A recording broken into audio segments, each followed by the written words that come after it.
प्रिय विद्यार्थियों, good morning. मैं डॉक्टर चंदन प्रकाश, लेक्चरर इतिहास विभाग, वीर विरमदेव राजकीय स्नातकोत्तर महाविद्यालय जालोर में अपने पर्सनल यूट्यूब चैनल पर आप सभी का हार्दिक स्वागत करता हूं।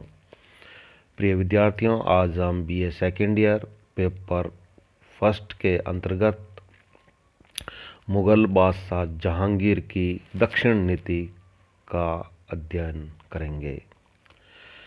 अकबर ने अपने समय में दक्षिण में खानदेश, बरार तथा अहमदनगर का दुर्ग और उसके आसपास का इलाका विजय कर मुगल साम्राज्य में मिला लिया था, किंतु बाद में सलीम के विद्रोह की वजह से अकबर दक्षिण में आगे और कोई सफलता प्राप्त नहीं कर सका था और शेष दक्षिण को जीतने का कार्य उसने अपने उत्तराधिकारियों के लिए छोड़ दिया था।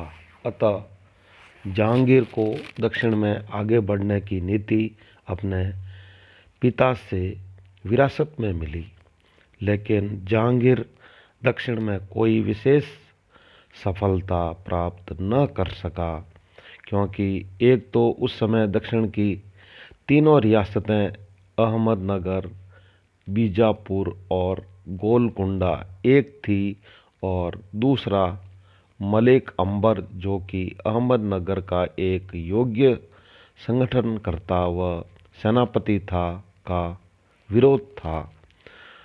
मलिक अंबर बहुत फुर्तीला, संगठनशील और सैनिक योग्यता प्राप्त सरदार था।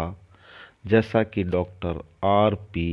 त्रिपाठी ने लिखा है, लड़ाई, सैन्य संचालन, निर्णय शक्ति और प्रशासनिक योग्यता में उसका कोई सानी नहीं था। जहांगीर के बादशाह बनने और खुसरो के विद्रोह के समय कुछ वर्ष दक्षिण भारत की शांति के प्राप्त हुए। मलिक अंबर ने इस समय का अत्यंत बुद्धिमत्ता से उपयोग विभिन्न सुधारों तथा अहमदनगर राज्य की शक्ति को दृढ़ करने के लिए किया।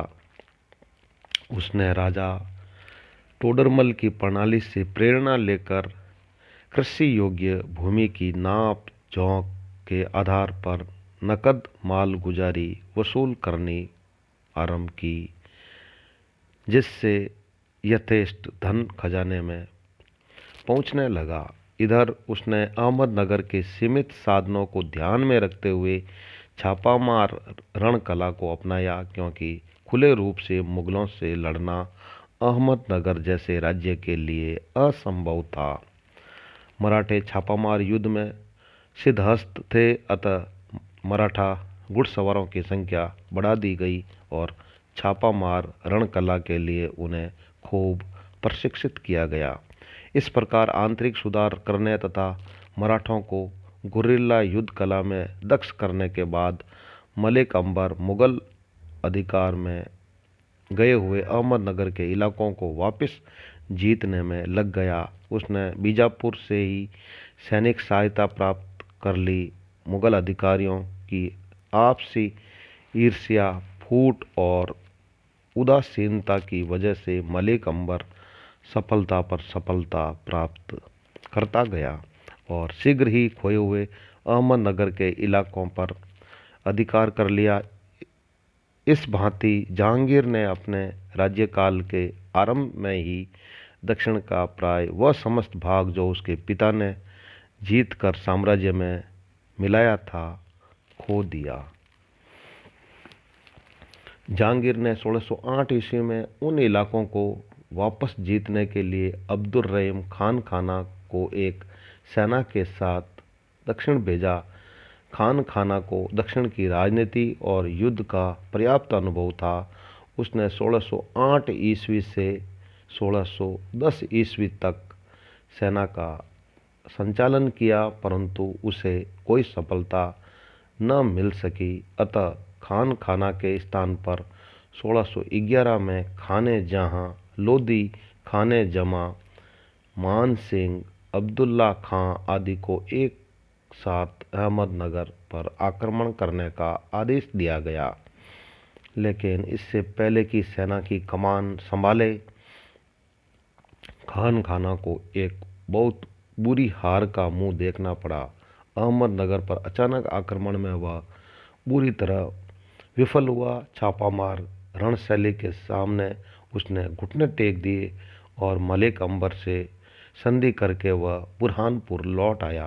1610 ईस्वी में मलिक अंबर ने अहमदनगर के किले पर अधिकार कर लिया।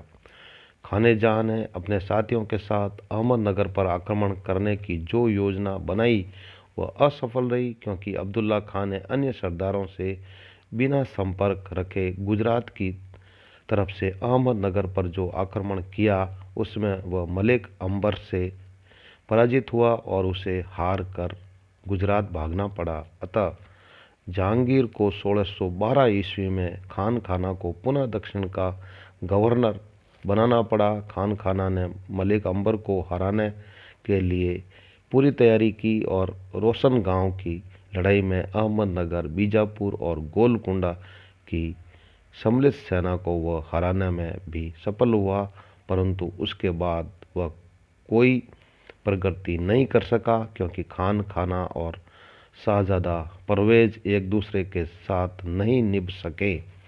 अतः मलिक अंबर को मौका मिल गया और वह यथाशक्ति दूर तक मुगल इलाका उजाड़ता रहा। इस पर जहांगीर ने 1616 ईस्वी में शाहजादा परवेज को इलाहाबाद बदल दिया और उसके स्थान पर शाहजादा खुर्रम को, जिसने हाल ही में मेवाड़ को विजय किया था, दक्षिण भेजा। उसके साथ साम्राज्य के चोटी के सेनापति तथा 50,000 से अधिक सैनिक भेजे गए। जहांगीर स्वयं भी शत्रु पर दबाव बनाए रखने के लिए अजमेर से आगे बढ़कर 7 मार्च 1617 ईस्वी को मांडू पहुंच गया। प्रिय विद्यार्थियों, इस प्रकार आज हमने मुगल बादशाह जहांगीर की दक्षिण नीति का अध्ययन किया है। Very thanks.